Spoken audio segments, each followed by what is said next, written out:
šunys ir katės šeriasi 2 kartus į metus, tai yra pavasarį ir rudenį, kadangi būtent tuo metu jų kailis keičiasi iš storo į plonesnį arba iš plono į storesnį. Tačiau mūsų kaip šeimininkų pareiga yra užtikrinti, kad tas kailiukas pasikeistų greitai ir sveikai, kad ne tik namuose nebūtų tų prikritusių plaukų, tačiau ir augintinio kailis būtų sveikas ir žvilgantis. Koks yra greičiausias, efektyviausias būdas tą padaryti? Yra 3 patarimai, kuriais galite vadovautis ir padėti augintiniui greičiau pakeisti kailį.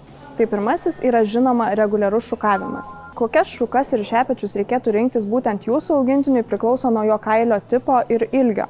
Tai šunims, kurie turi ilgą arba su povilne kailį, tikrai reikėtų rinktis šepečius, kurie turi ilgesnius dantukus, tam, kad nešukuotumėte tik viršutinio kailio sluoksnio, tačiau pasiektumėte ir odą bei padėtumėte pasišalinti tiems iškritusiems plaukams. Na, o žinoma, trumpo kailio šunims galima rinktis įprastus šepečius su trumpesniais dantukais. Antrasis būdas yra papildai. Tai tam, kad išaugtų sveikas kailis ir sveikai pasikeistų, žinoma, rekomenduojama praturtinti augintinio mitybą lašišų aliejumi, kadangi jame yra gausu omega-3 ir omega-6 riebalų rūgščių, kurios yra reikalingos sveikai odai ir žvilgančiam kailiui palaikyti. Na ir trečiasis būdas tai yra tinkamos kosmetikos pasirinkimas.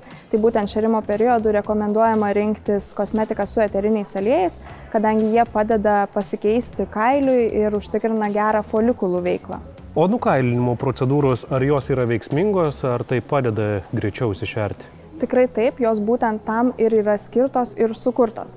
Tai jas, kaip ir minėjai, galima atlikti kirpyklose, tai būtent ten profesionalios kirpėjos ir grūmerės atlieka procedūrą, tačiau ją galite atlikti ir namuose, tik tam yra reikalinga tinkama įranga.